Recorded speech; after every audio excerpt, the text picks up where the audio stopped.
Et salut tout le monde! Aujourd'hui j'ai envie de vous faire une petite vidéo pour vous parler du mental, qui va faire suite en fait à la vidéo d'hier, le Shenkas, le Rosopli.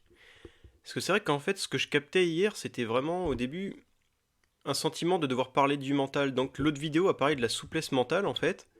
Et aujourd'hui j'aimerais expliquer un peu mieux ce que c'est que le mental afin que vous puissiez comprendre un peu mieux ce que c'est. Parce que c'est vrai qu'aujourd'hui on ne sait pas vraiment ce que c'est le mental et on le confond comme j'avais dit avec l'intellect. Et souvent, on confond aussi force de caractère, caractère de merde, force mentale, enfin toutes ces choses-là. Et j'aimerais expliquer un peu mieux ce que c'est le mental parce que suite à un échange que j'ai eu avec des amis après la vidéo, alors des amis qui ne font pas de psyéso, hein, qui sont en dehors de la psyéso, ce qui était très intéressant pour moi parce qu'ils ont plutôt pas mal compris le sujet, mais j'ai vu qu'il leur manquait certains éclaircissements en fait. Et ça m'a donné envie de faire une petite précision lorsque j'expliquais à un ami en fait je donnais une meilleure image qui m'est venue que celle que j'ai utilisée pendant la vidéo. Et cette image me montrait vraiment le mental, ce que c'est. Et donc je vais vous donner cette image aujourd'hui. Pour comprendre ce que c'est que le mental, il faut imaginer un tableau. Vous voyez le tableau, et ce tableau a un cadre qui cadre le tableau. En fait, voilà, le mental, c'est ce cadre. Et ce qu'il y a à l'intérieur, c'est ce qui est représenté par l'aspect féminin, justement. Toute cette vie, toute cette beauté, toute cette expression. Et ce qui était intéressant lorsque j'expliquais ça à mon ami, je lui disais en fait, le mental est là pour limiter l'expression, on va dire, parce que en fait, il n'y a que l'esprit qui existe, l'esprit qui compose toute chose. Et en fait, l'esprit est un créateur de formes. Il fait des formes. Mais pour que les formes apparaissent, vu qu'il n'y a que lui qui existe, il faut qu'il y ait le mental. Et le mental est là pour délimiter la forme, en fait. Et ensuite, dedans, il y a ce qu'on appelle la force. Donc on a la forme et la force qui permet en fin de compte de donner vie à quelque chose. Parce que l'esprit n'est pas vraiment conscient, lui c'est juste un créateur de formes compulsif. C'est une énergie, on va dire, hein, universelle, qui crée toute chose dans l'univers, c'est-à-dire un humain, une chaise, un bureau, un animal, un arbre, tout est fait en fait d'esprit, même les planètes qui vibrent beaucoup plus haut en fait. Et ce qui est intéressant, c'est que ces formes, pour qu'elles existent, il faut qu'il y ait un cadre. Sinon, il n'y aurait qu'une seule chose qui existerait dans l'univers, ce qui serait un petit peu embêtant. Parce que ça veut dire qu'il n'y aurait pas de vie. Et donc, le mental est là pour poser un cadre qui donne une forme, et ensuite, la vie apparaît dans cette forme. Et c'est là que ça devient très intéressant et qu'on comprend aussi le rôle de l'homme et de la femme. La femme, elle, c'est vraiment ce qu'elle incarne, c'est cette vie. Cette vie qui donne vie à tout ce qui existe, mais qui ne pourrait pas donner la vie s'il n'y avait pas un cadre en fait qui était posé afin qu'il existe une forme. Et dès que la forme existe, la femme arrive et dit oui, ça on y donne la vie. Et pouf, là il apparaît toute la beauté en fait qu'on peut connaître, hein. Et vraiment l'image du tableau qui m'était venue était parfaitement représentative parce que je ne sais pas si ça vous est déjà arrivé. Moi, je l'ai vécu une fois, ça, parce que pourtant, je suis pas quelqu'un de très artistique. L'art, ça me passe vraiment au-dessus. Surtout l'art de nos jours qui ressemble pas à grand-chose, faut dire ce qui est. Et une fois, par contre, j'ai vu un tableau et waouh, j'ai été appelé dedans, quoi. J'ai été happé, en fait, c'est le terme exact. Et j'ai waouh, ah, vraiment, il se dégage quelque chose. Et en fait, j'ai pu le voir parce que, comme dit, c'était cadré. Parce qu'imaginez une peinture qui n'aurait pas de limite, en fait, comment vous voulez l'apprécier vraiment? Vous pouvez pas comprendre ce que vous regardez. En fait, en plongeant dedans, vous allez dire non, je peux pas comprendre, c'est illimité, en fait, c'est de la compréhension de ce truc. Donc je m'en sors pas. Et donc à ce moment-là, il n'y a aucune vie qui n'apparaît non plus en nous, aucune émotion, aucune sensibilité. Ce qui fait qu'en fait, même nous, on ne pourrait pas évoluer s'il n'y avait pas un cadre qui nous permettait de voir et de comprendre des formes. Et une fois qu'on rentre dans cette forme, qui existe grâce au mental, c'est à ça que sert le mental en fait. Donc il n'est pas là pour asservir, pour limiter, même dans le mauvais sens du terme. Il est effectivement là pour limiter, mais afin que nous puissions jouir en fait de toutes les formes qui puissent se présenter à nous. Et quand je dis nous, c'est aussi la conscience. Parce qu'il faut comprendre que l'esprit n'est pas conscient de ses propres formes. Lui, il est juste un créateur. Et en fait, lorsqu'il y a l'esprit qui crée ses formes, la force vitale qui arrive et qui dynamise ses forces, à ce moment-là, la conscience peut apparaître en fait pour prendre conscience des formes qui existent. Et à ce moment, c'est comme si l'esprit devenait conscient de ses propres formes, si vous voulez, de ses propres créations. Et en fait, sans le mental, il n'y aurait pas tout ça. Comme dit, il y aurait juste des créations, avec aucune vie dedans en fait. Et c'est pour ça que vraiment c'est indispensable le mental et la sensibilité. Parce que je le répète encore une fois, parce que apparemment faut insister un peu sur ce sujet, c'est le mental, le créateur de la forme, et la sensibilité, celle qui donne vie aux formes. Mais vraiment, sans la sensibilité, la forme, elle est vide. En fait, il y aurait même personne pour assister à ça, quoi. Je sais même pas ce que ça pourrait donner, tellement j'arrive pas à imaginer le concept. Et essayez si vous y arrivez, vous vous dites qu'il y a une forme, il y a personne pour la regarder, en fait. Donc cette forme n'existe pas, donc il n'y a rien qui existe, en fait. Donc l'univers n'existerait pas, ce qui serait un petit peu dommage pour nous tous, parce que nous ne serions pas là non plus. Et donc voilà, faut bien comprendre que ni le mental ni la sensibilité sont des ennemis, au contraire. Les deux sont indispensables l'un à l'autre, et surtout de la naissance des deux, donc la forme et la force, la conscience apparaît. Et là on devient un observateur. Observateur des formes, qu'on peut observer parce que la forme a été créée et la force vitale a été infusée dedans, ce qui donne la vie tout simplement. Donc je sais pas si j'ai d'autres précisions à vous apporter sur le sujet.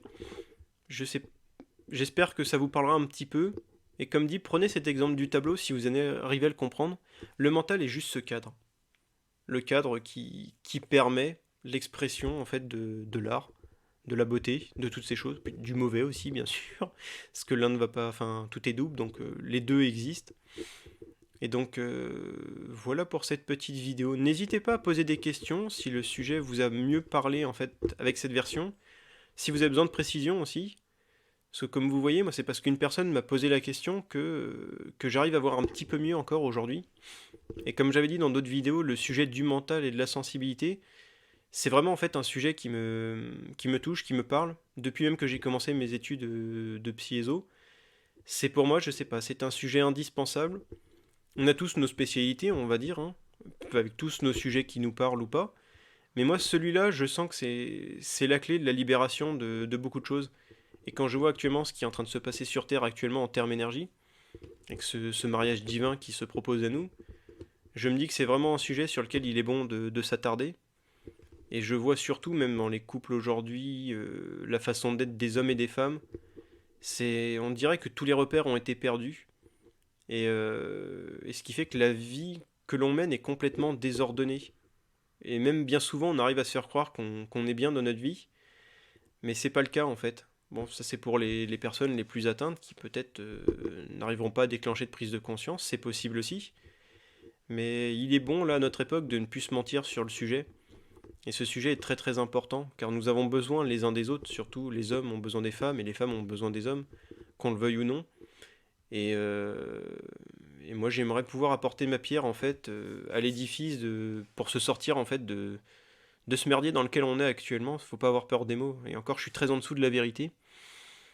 Il y a vraiment quelque chose qui déconne complètement sur le sujet. Je pense que la plupart des gens le pressentent, mais n'ont pas envie de rentrer dedans parce que c'est un sujet qui fait mal au cul déjà, qui implique de voir beaucoup de choses qu'on n'a pas envie de voir, qui remet beaucoup de choses en question. Et aujourd'hui, on a mis toute une sorte de culpabilité autour de ce sujet. Si on pense pas de telle façon, c'est qu'on est quelqu'un fermé d'esprit. On est limite un connard aussi, qu'il faut abattre de toute urgence. Donc c'est un sujet même très sensible. C'est pour ça que j'en parle sur internet ouvertement comme ça, mais je sais que pas mal de réactions peuvent être hostiles au sujet, parce que le conditionnement est vraiment très profond. Il faut comprendre que le sujet du couple ou même de la sexualité sont deux sujets qui permettent vraiment à l'être humain de décoller en termes de spiritualité et donc d'atteindre des niveaux qui fait qu'il est plus atteignable à la manipulation, si vous voulez. Donc les conditionnements ont été mis à fond sur les deux sujets. Donc voilà, bah, j'espère que cette petite vidéo aidera les hommes comme les femmes. Les hommes dans le sens de comprendre un peu mieux quel est leur rôle, et les femmes de se dire ah mais finalement l'homme n'est pas là pour m'asservir. Au contraire, il est là pour me servir, car sans son pouvoir de création mentale, je ne peux pas exprimer mon pouvoir de création divine, qui est juste de remplir toute chose de vie en fait. Donc encore une fois, j'ai envie de insister sur ce point, parce que je vois que je peux le capter au niveau de l'inconscient collectif, que la plupart des femmes sont presque un peu choquées des paroles. Et on sait pas pourquoi, mais les femmes ont envie de devenir le cadre du tableau actuellement. Même quand on leur dit mais tu es le tableau, t'es ce qu'il y a de plus beau en fait dans l'ensemble quoi. Bah la femme non, reste bornée, elle se dit non non mais moi je veux être le cadre. Pourquoi c'est l'homme qui est le cadre, c'est le meilleur rôle, j'ai envie de le devenir. Quand on entend ça on fait d'accord. Que peut-on faire pour cette femme? Je ne suis pas sûr qu'il y ait grand chose à faire. On lui propose d'être la plus belle chose, d'être celle qui est servie en plus, d'avoir le meilleur des rôles, et elle veut le rôle le plus ingrat, qui sert à rien, enfin qu'ici, qui a que ça a une grande utilité, mais qui n'est pas porteur de vie en fait. Donc ça pareil, voilà, je vais peut-être encore me faire des ennemis féminins en abordant ce sujet, mais j'aimerais que les femmes comprennent qu'elles ont vraiment un très beau rôle à jouer, et qu'il faut qu'elles arrêtent de se prendre la tête à vouloir absolument devenir ce rôle qui n'apporte pas de vie, quoi.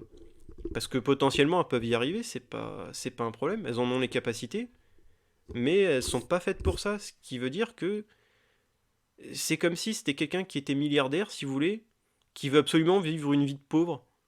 Et pourquoi ne pas laisser la vie de pauvre à quelqu'un qui non pas est à l'aise dans la pauvreté, mais est capable de faire quelque chose de cette pauvreté, on va dire. En gros, la femme n'a pas les moyens d'être pauvre, et pourtant elle veut le devenir actuellement. Et par orgueil en plus. Parce que l'homme est pauvre, elle dit non, mais c'est pas normal, moi aussi je veux être pauvre, pourquoi c'est lui qui est pauvre? On se dit, elles sont une injustice parce que l'homme est pauvre et elle est riche. Moi j'ai un peu de mal à comprendre ce sujet, c'est aussi pour ça que je fais les vidéos. Ça me permet de mettre l'esprit au clair aussi. Parce qu'en expliquant certaines choses, j'en comprends aussi. Parce que c'est du channeling, hein, les vidéos. Et voilà, ce sujet, je le trouve fascinant, à tous les sens du terme, aussi bien en mal qu'en bien, en positif ou en négatif. C'est un sujet qui est d'une grande richesse, donc qui est pas évident à aborder, et comme dit, surtout aujourd'hui qu'on est conditionné à fond sur le sujet. Donc voilà, si chacune des vidéos peut apporter un petit quelque chose en plus, moi je suis content. Déjà pour moi, parce que ça m'apporte énormément. Puis de voir des réactions positives, négatives dans les deux sens, ça me plaît aussi. Parce que même quand c'est négatif, ça veut dire que quelque chose en vous a réagi. Et ça, c'est très intéressant. Si par exemple, en regardant les vidéos, vous sentez vraiment de l'hostilité, quelque chose de négatif, prenez le temps de vous arrêter dessus et d'analyser ce que vous ressentez. Et même, n'hésitez pas à en témoigner, c'est super intéressant. Mais ne témoignez pas en mode essayez de tout me mettre sur le dos, de dire ouais, c'est de la merde ce que vous racontez, c'est pas bien.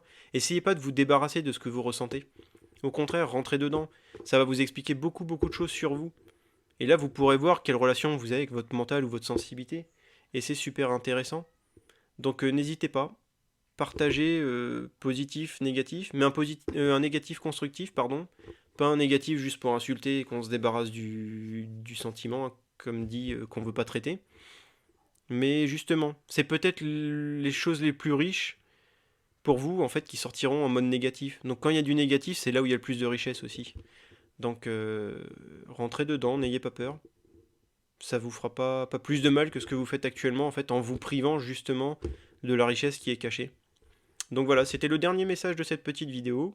Et puis je vous souhaite une bonne soirée ou une bonne journée, hein, selon quel moment vous regarderez cette vidéo. Et puis bah, je sais pas quoi vous dire d'autre. Donc voilà, allez, ciao!